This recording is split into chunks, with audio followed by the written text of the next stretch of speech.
Hi అండి. Welcome to Soujanya kitchen. ఎలా ఉన్నారు? నేనైతే చాలా బాగున్నాను. ఇవాళ రెసిపీ అయితే గుత్తి వంకాయలు కర్రీ. అందరికీ ఇష్టమైన రెసిపీ. ఎలా చేద్దామో ముందుగా కట్ చేసిన వంకాయలను వేసుకోవడానికి బౌల్లో వాటర్ తీసుకొని కొంచెం సాల్ట్ యాడ్ చేసుకోవాలి. ఇలా చేయడం వల్ల వంకాయలు కలర్ చేంజ్ కాకుండా తాజాగా ఉంటాయి. వంకాయలను ఇలా కట్ చేసి 4 పీసెస్ లాగా బౌల్లో వేసుకోవాలి. ఇలాగే అన్నిటినీ కట్ చేసి వాటర్లో వేసుకొని పక్కన పెట్టుకోవాలి.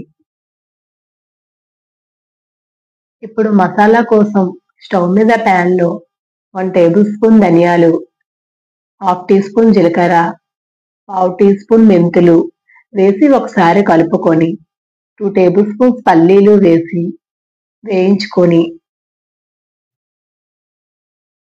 2 ఇలాచి, 4 లవంగాలు, 2 ఇంచీ దాల్చిన చెక్క, 2 టేబుల్ స్పూన్స్ నువ్వులు, 1 టీ స్పూన్ గసగసాలు వేసి ద్వారగా వేయించుకోవాలి.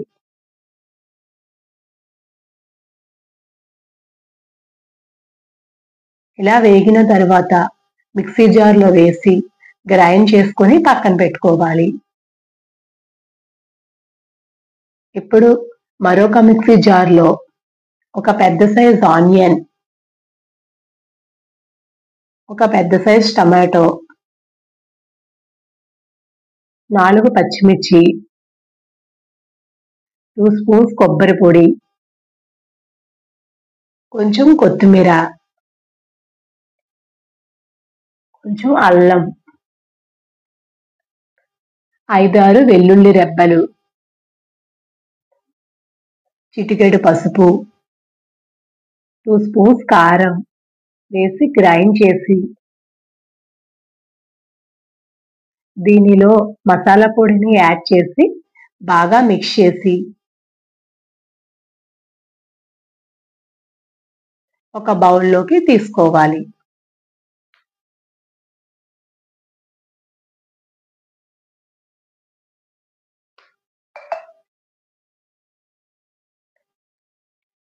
ఇప్పుడు కర్రీ కోసం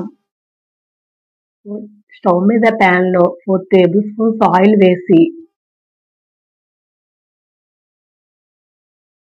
వంకాయల్ని వేసి బాగా మగ్గించాలి.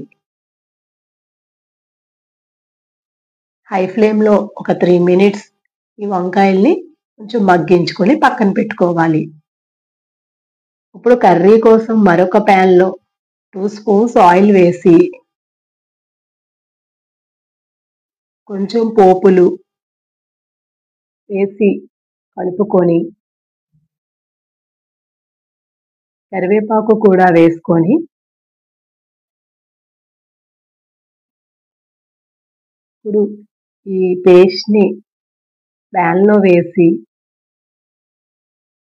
బాగా మగ్గించుకోవాలి. మంటను మీడియం ఫ్లేమ్లో పెట్టి బాగా వేయించుకోవాలి. ఇలా ఆయిల్ వేరే అయ్యాక సపరేట్గా వరకు కుక్ చేసుకోవాలి.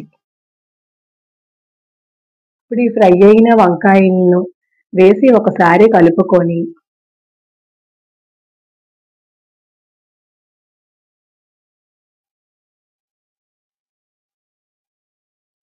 కొంచెం చింతపండు గుజ్జును కూడా వేసి 1 గ్లాస్ వరకు వాటర్ యాడ్ చేసుకొని రుచికి తగినంత సాల్ట్ వేసుకొని కలుపుకోవాలి.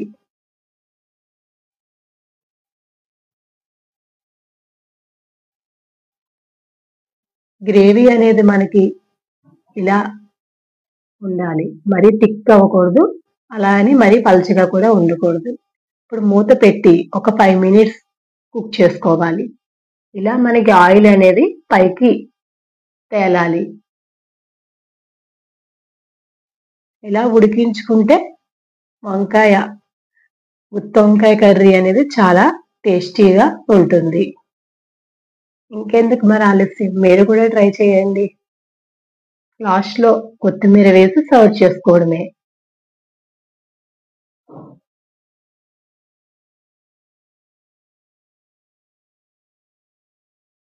చాలా బాగా వచ్చిందండి గుత్తి వంకాయ కర్రీ. మీరు కూడా ఒకసారి ఇలా ఈ ప్రాసెస్ ట్రై చేసేయండి. ఎలా వచ్చిందో కామెంట్ బాక్స్ లో కామెంట్ చేయండి. Thank you for watching. By.